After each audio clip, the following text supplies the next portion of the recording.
Ayah Brigadir Esko syok menantunya jadi dalam pembunuhan, mustahil dia sendiri.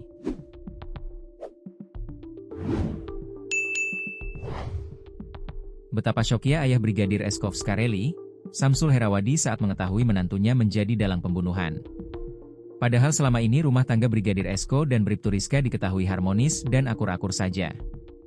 Namun siapa yang menyangka anaknya Brigadir Esko justru tewas di tangan istrinya sendiri. Sempat dikabarkan hilang beberapa hari lalu ditemukan dengan kondisi tragis di salah satu kebun warga, kini terkuak sudah soal pembunuhan Brigadir Esko. Saat mengetahui Bribtu Rizka sebagai dalang pembunuhan anaknya, Samsul Herawadi minta pelaku diadili seberat-beratnya. Saya yakin perbuatannya tidak sendiri. Paling tidak pasti lebih dari satu orang termasuk keluarganya.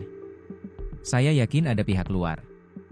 Oleh karena itu saya minta diadili seberat-beratnya karena ini pembunuhan berencana, jelas Samsul Herawadi, Sabtu, 20 September 2025. Dijelaskan Samsul, kalau Bribtu Rizka memang bersalah keadilan tetap ditegakkan meskipun Babin Kamtipmas Lembar itu merupakan menantunya sendiri. Dan memohon juga ketika pelaku tersangka dari pihak penegak hukum. Ketika itu, keadilan tidak terlaksana dan keluarga tidak puas, kita juga tidak berani jamin apa yang akan terjadi. Bukan mengancam sih, cuma ketidakpuasan keluarga akan berbuat fatal, ungkap Samsul.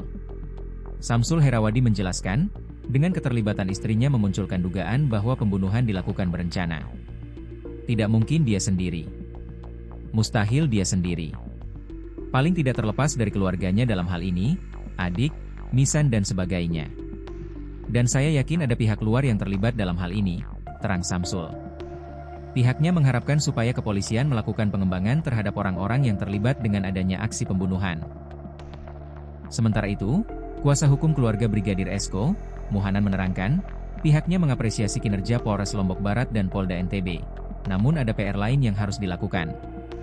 PR lain adalah mengungkap pelaku lain. Saya kira semoga arahnya polisi ke sana. Pembunuhan berencana, jelas Muhanan.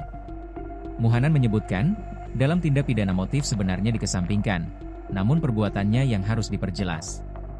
Pihaknya yakin ada pelaku utama, orang yang membantu dan lain sebagainya. Kalaupun memang rumah tersebut jadi lokasi pembunuhan, kemudian dipindahkan ke tempat lain maka pasti ada orang yang membantu. Demikian Muhanan.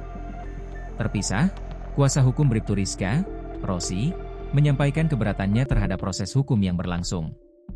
Ia menilai penetapan tersangka terhadap kliennya terkesan terburu-buru dan tidak transparan. Kami melihat penetapan tersangka terhadap klien kami syarat dengan kejanggalan. Jangan sampai hukum dijadikan alat kriminalisasi.